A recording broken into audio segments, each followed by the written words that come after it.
আসসালামু আলাইকুম। মহান বিজয় দিবস উপলক্ষে আমাদের প্রধান উপদেষ্টা যে জাতির উদ্দেশ্যে ভাষণ দিয়েছেন তা আমি খুব খেয়াল করে শুনেছি, কয়েকবার করে শুনেছি। তার এই বক্তব্য আমার কাছে খুব বেশি বিস্ময়ের সৃষ্টি করেনি, অন্তত গত ৩-৪ মাসে আমরা যা দেখছি বাস্তবে। এবং একই সঙ্গে এটুকু বলতে চাই যে ১৫.৫ বছর ধরে শেখ হাসিনা যে ধরনের বক্তব্য দিয়েছেন, ভাষণ দিয়েছেন, তার সঙ্গে আমি অধ্যাপক ডক্টর মোহাম্মদ ইউনূসের এই ভাষণে কোনো পার্থক্য খুঁজে পাইনি। এখন প্রশ্ন উঠতে পারে, কী ধরনের পার্থক্য খুঁজে পাইনি? এটা কেমন কথা? শেখ হাসিনার বক্তব্যের প্রতিধ্বনি তার বক্তব্যে আসবে, ডক্টর মোহাম্মদ ইউনূসের ভাষণে আসবে। আমি তার ব্যাখ্যা দিব। শুধু এটুকু বলে রাখি, তার এই বক্তব্যে, প্রধান উপদেষ্টার ভাষণে একটা গুরুত্বপূর্ণ দিক এসেছে, সেটি হচ্ছে আগামী নির্বাচনের একটা সম্ভাব্য সময়সীমা তিনি জানিয়েছেন এবং সেটি নিয়েও যথেষ্ট সন্দেহের বিষয় থাকতে পারে। আমি সে বিষয়ে পরে আসছি।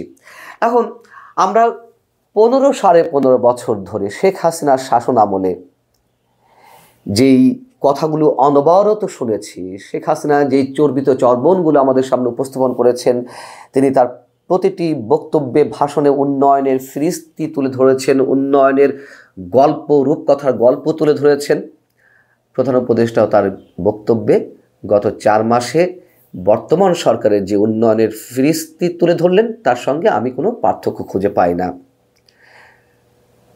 শেখ হাসিনা তার ভাষণে, বক্তব্যে যেভাবে প্রতিটি জায়গায় শুধু বিরোধীদেরকে আক্রমণ করতেন, বিএনপি জামাতকে ঘায়েল করতেন, তাদের সমালোচনায় তিনি মগ্ন থাকতেন, আমাদের প্রধান উপদেষ্টা অধ্যাপক ডক্টর ইউনূস ঠিক একইভাবে আওয়ামী লীগের সমালোচনায় মগ্ন রইলেন। আওয়ামী লীগের যে বক্তব্য শেখ হাসিনার মুখ থেকে উচ্চারিত হতো, মুক্তিযুদ্ধের সব কৃতিত্ব তিনি একা নিতেন, তার বাবা বঙ্গবন্ধু শেখ মুজিবুর রহমানকে দিতেন এবং অন্যান্য আর সবার অবদানকে খাটো করার একটা হীন চেষ্টা আমরা সবসময় দেখেছি।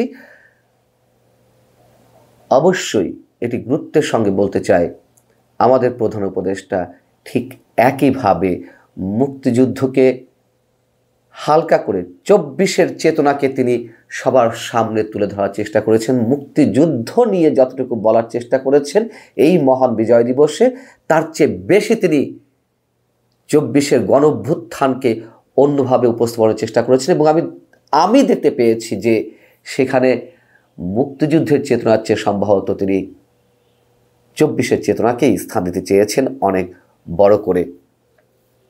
সবচেয়ে বড় কথা, তিনি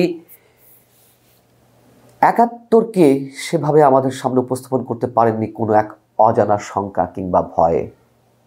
৭১-এর জনযুদ্ধ, সেই জনযুদ্ধের সংগঠকদের নাম তিনি উচ্চারণ করতে পারেননি, এটুকু অন্তত আশা করেছিলাম।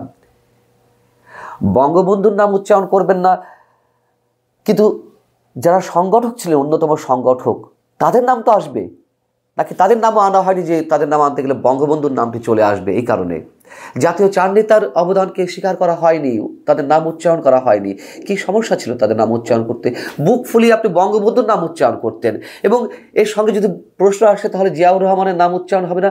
অবশ্যই তিনি জিয়াউর রহমানের নাম উচ্চারণ করতে পারতেন, তার সাহসিকতার কথা উচ্চারণ করতে পারতেন, তিনি কমরেড মনি সিংয়ের নাম উচ্চারণ করতে পারতেন, সিরাজুল আলম খানের নাম উচ্চারণ করতে পারতেন, মাওলানা ভাসানীর নাম উচ্চারণ করতে পারতেন, করেননি।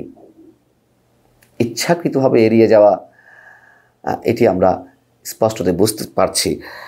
এবং উন্নয়নের ফিরিস্তি শেখ হাসিনা যেভাবে দেওয়ার চেষ্টা করতেন, যেভাবে উন্নয়নের জোয়ারে দেশ ভেসে যাচ্ছিল, তার কথা অনুযায়ী আমাদের প্রধান উপদেষ্টার মহান বিজয় দিবস উপলক্ষে যে ভাষণ, সেই ভাষণেও আমরা একই দিক খেয়াল করলাম। শেখ হাসিনা মানুষের কষ্টের কথা উচ্চারণ করতেন না, মানুষের কোনো কষ্টই ছিল না। ঠিক একইভাবে গত ৪ মাসে আওয়ামী লীগের দুঃশাসনের সময় যে মানুষের নিত্য পণ্যের ঊর্ধ্বগতিতে যে নাভিশ্বাস উঠেছিল, সেই নাভিশ্বাস যে দিন দিন আরও চরম আকার ধারণ করছে এই ৪ মাসে, সেটি তিনি একবারের জন্য উচ্চারণ করেনি। তিনি উন্নয়নে ফিরিস্তি দিয়েছেন, তিনি বিদেশিরা কীভাবে সহযোগিতা করছেন, তিনি ইউরোপীয় ইউনিয়নের প্রতিনিধি এসে কীভাবে তার প্রতি সমর্থন জানাচ্ছেন, ইত্যাদি ইত্যাদি অনেক প্রসঙ্গ তুলে ধরেছেন। মানুষের কষ্টের কথা একবারও তিনি উচ্চারণ করেননি। সরকারের শিক্ষা উপদেষ্টা, তথ্য সম্প্রচার বিষয়ক উপদেষ্টা নাহিদ ইসলাম যেভাবে মন্তব্য করলেন, আমি প্রসঙ্গক্রমে নাহিদ ইসলামের বক্তব্যটি আনতে চাচ্ছি এখানে। তা হচ্ছে যে তিনি মহান বিজয় দিবসের শহীদদের শ্রদ্ধা জানাতে গিয়ে গণমাধ্যমের কাছে বলেছেন যে ৭১-এর মহান মুক্তিযুদ্ধের বিজয় এলেও ২৪-এর ছাত্র জনতার অভ্যুত্থানে স্বাধীনতা পূর্ণতা পেয়েছে। ৭১ সালে আমাদের বিজয় এলেও সেই স্বাধীনতা অরক্ষিত ছিল। জুলাই আগস্ট গণ অভ্যুত্থানের মধ্য দিয়ে আমাদের স্বাধীনতা পূর্ণতা পেয়েছে। ২৪ সালের এই বিজয়ের মধ্য দিয়ে আওয়ামী লীগ ফ্যাসিস্ট মুক্ত দেশে জনগণ প্রকৃত বিজয়ের স্বাদ অনুভব করছে। আসলে কি সত্য আছে এর মধ্যে? এটা কোনো কথা হলো যে একটা গণ অভ্যুত্থানের মধ্য দিয়ে একটি স্বৈরাচারী সরকারের পতন হয়েছে, সে তার মধ্য দিয়ে আমরা বিজয়ের পূর্ণতা পেয়েছি? তাহলে এই ১৫-১৫ বছর আগে ১৯৭১-এর পর থেকে যা কিছু হয়েছে সব কিছু জায়েজ? নাহিদ ইসলামের বক্তব্য অনুযায়ী যা কিছু হয়েছে সব ভালো, শুধু ১৫ বছর দুঃশাসন চলেছে, আর কখনো দুঃশাসন চলেনি। আমরা বলতে চাই, স্পষ্টভাবে বলতে চাই, অবশ্য দুঃশাসন চলেছে, কোনো ভুল নেই গত আওয়ামী লীগ সরকারের সময়। কিন্তু এইভাবে সরলীকরণ কেন? এটা কি ধরনের কথা?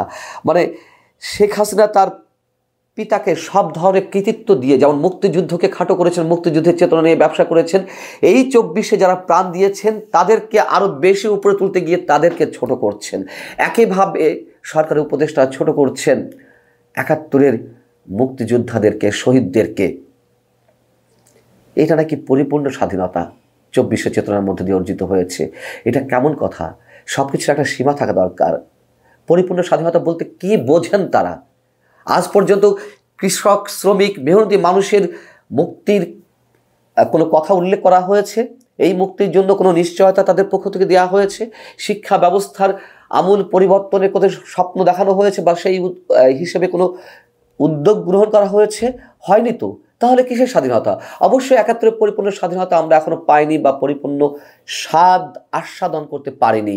এসব কারণেই তো শিক্ষা ব্যবস্থার গুণগত পরিবর্তন নেই, কৃষক, শ্রমিক, মেহনতি মানুষের মুক্তির নিশ্চয়তা আসেনি। ২৪-এর চেতনার মধ্যে দিয়ে সব হয়েছে? হয়নি তো। অধ্যাপক ডক্টর মোহাম্মদ ইউনূস বলেছেন যে নাগরিক অধিকার এবং মর্যাদা নিশ্চিতের জন্য, গণতন্ত্রের জন্য একটি বৈষম্যহীন দেশ গড়ার তাগিদে ছাত্র জনতা স্বৈরাচারের রক্তচক্ষুকে উপেক্ষা করে রক্ত দিয়ে ৪ মাস আগে নতুন বাংলাদেশ গড়ার জন্য যে ঐক্য গড়ে তুলেছিলেন, সেই ঐক্য এখনো পাথরের মতো মজবুত রয়েছে। নিঃসন্দেহে তার এই বক্তব্যের সঙ্গে আমরা একমত নই। ভারতে যে বিভিন্ন ধরনের অপপ্রচার, গুজব চলছে বাংলাদেশকে অস্থিতিশীল করতে, তার বিরুদ্ধে জাতীয় ঐক্যের আহ্বান জানিয়েছিলেন তিনি বিভিন্ন দলের সঙ্গে বৈঠক করেছেন, অনেক দল বাদ দিয়ে, এবং ছাত্র সমন্বয়কদের সাথে বৈঠক করেছেন জাতীয় নাগরিক কমিটি এবং বৈষম্য বিরোধী ছাত্র আন্দোলনের নেতাদের সাথে। এরাই কি শুধু ছাত্র সমাজ, ছাত্র দল, ছাত্র মৈত্রী, ছাত্র ইউনিয়ন, আর সব কোথায়? বরং তারা আলাদা বৈঠক করেছে, ছাত্রদল আলাদা ২৮টি সংগঠনের সঙ্গে বসেছে। এটাই তো বিভেদের স্পষ্ট রেখা আমাদের সামনে তুলে ধরে। এবং একইভাবে মুক্তিযুদ্ধের ইতিহাসকে যেভাবে খাটো করা হচ্ছে, বিভিন্নভাবে বিকৃত করার চেষ্টা করা হচ্ছে, যেভাবে আওয়ামী লীগ সরকারের সময় ছিল বা আমরা হতে দেখেছি, সেই একই চেষ্টা এখন ভিন্ন আঙ্গিকে হচ্ছে, যেই কথা বিএনপির পক্ষ থেকে স্পষ্টভাবে বেরিয়ে এসেছে। তাহলে কোথায় ঐক্য? পাথরের মতো মজবুত ঐক্য, ইস্পাত কঠিন দৃঢ় ঐক্য, এগুলো কিছু নেই, আমরা দেখতে পারছি না। বিভিন্ন ইস্যুতে বরঞ্চ রাজনৈতিক দলগুলোর সঙ্গে ব্যবধান গড়ে তোলা হয়েছে, দূরত্ব গড়ে তোলা হয়েছে, এবং রাজনৈতিক দলগুলো নাকি সরকারকে ব্যর্থ করতে অপচেষ্টা করছে। এটি তথ্য সম্প্রচার উপদেষ্টা নাহিদ ইসলামের বক্তব্য। তাহলে ঐক্য কোথায়? কিসের ভিত্তিতে আমরা ঐক্যের কথা বলবো? এখন যে গুরুত্বপূর্ণ বিষয়টি প্রধান উপদেষ্টা মুখ থেকে বেরিয়েছে সে প্রসঙ্গে একটু বলে, তিনি বলেছেন যে আগামী ২০২৫ থেকে ২০২৬ সালের প্রথমার্ধে দেশের জাতীয় নির্বাচনের সময় নির্ধারণ করা যায়, এমনটাই তিনি মন্তব্য করেছেন। তারপরে আমরা ধরে নিতে পারি গত সেপ্টেম্বরের ২৫-২৬ তারিখের দিকে আমাদের সেনাপ্রধান জেনারেল ওয়াকরুজ্জামান আন্তর্জাতিক বার্তা সংস্থা রয়টার্সের সঙ্গে সাক্ষাৎকারে যে মন্তব্যটি করেছিলেন যে আগামী ১৮ মাসের মধ্যে নির্বাচন হতে পারে। ১৮ মাস নির্বাচন বলতে হলে আমি যদি পরেরটিও ধরে নিই, আমাদের প্রধান উপদেষ্টা বক্তব্যের নির্বাচনের সময়সীমা অনুযায়ী ২০২৬-এর প্রথমার্ধে, তাহলে সেপ্টেম্বরের পর থেকে ২০২৪ অক্টোবর থেকে ২০২৬-এর মার্চ পর্যন্ত প্রথমার্ধ, ১৮ মাসই পরে। তার মানে আমরা ধরে নিতে পারি সেনাপ্রধান যা বলেছিলেন তা তার হিসেব নিকেশ থেকে বলেছিলেন, এবং আমার মনে হয় এর বাইরে যাওয়ার সুযোগ কম রয়েছে। সুযোগ হয়তো নিতে পারে বর্তমান সরকার আরও দেরিতে নির্বাচন করার, কিন্তু এই প্রথম তিনি বললেন এবং সেনাপ্রধানের বক্তব্যের সঙ্গে খানিকটা মিলে গেল, তবে সেটা নিয়ে যথেষ্ট সন্দেহের অবকাশ রয়েছে। তার কারণ নতুন রাজনৈতিক দল গড়ে তোলা হবে, ছাত্রদের পক্ষ থেকে 2-1 মাসের মধ্যে ঘোষণা আসবে নতুন রাজনৈতিক দলের, তারা তাদেরকে গুছিয়ে নেবে, নির্বাচনের প্রতিযোগিতা করবে, ক্ষমতা আসার চেষ্টা করবে। এবং এই চেষ্টাটাই যে একটা, আমি একটু অন্যরকম ইঙ্গিতই বলবো, অন্য কোনো শব্দ ব্যবহার না করে, প্রধান উপদেষ্টা বলেছেন তার স্বপ্ন, তার আশা 100% মানুষ ভোট দেবে। এটা একেবারে অকল্পনীয় একটি বাস্তবতা। 100% ভোট কি পৃথিবীর কোথাও কোনো রাষ্ট্রে কোনো দেশে পড়ে? এই যে আগ বাড়িয়ে বলা, এগুলো এই ধরনের বক্তব্যকে আরও খাটো করে ধরে। তিনি বলতে পারতেন যে ইতিহাসে সর্বোচ্চ সংখ্যক মানুষ ভোট দেবে, অথবা 80%, 85-90% মানুষ ভোট দেবে। 100% কোথায় দেখানো যায়? আমরা দেখেছি আওয়ামী লীগ সরকারের আমলে কোনো ভোট কেন্দ্রে 103-110% ভোট পড়েছে, কোনো ভোট কেন্দ্রে 100% ভোট পড়েছে। সেগুলো তো খুব স্বাভাবিক ভোট ছিল না। তাহলে কি কোনো স্বাভাবিক ভোট অনুষ্ঠিত হতে যাচ্ছে? আমরা জানি না, আগ বাড়িয়ে কোনো কথা বলা ঠিক না। তবে নানান বিষয় আমাদের সামনে নানানভাবে ইঙ্গিত তুলে ধরে। আমি শুধু সেই কথাটাই বলতে চেয়েছি। কষ্ট এটি যে আমাদের প্রধান উপদেষ্টা বুক ফুলিয়ে সত্যগুলো উচ্চারণ করতে পারেননি। অনেক জায়গায় অনেক ধরনের গ্যাপ রয়েছে। আল্লাহ হাফেজ, ভালো থাকুন সবাই।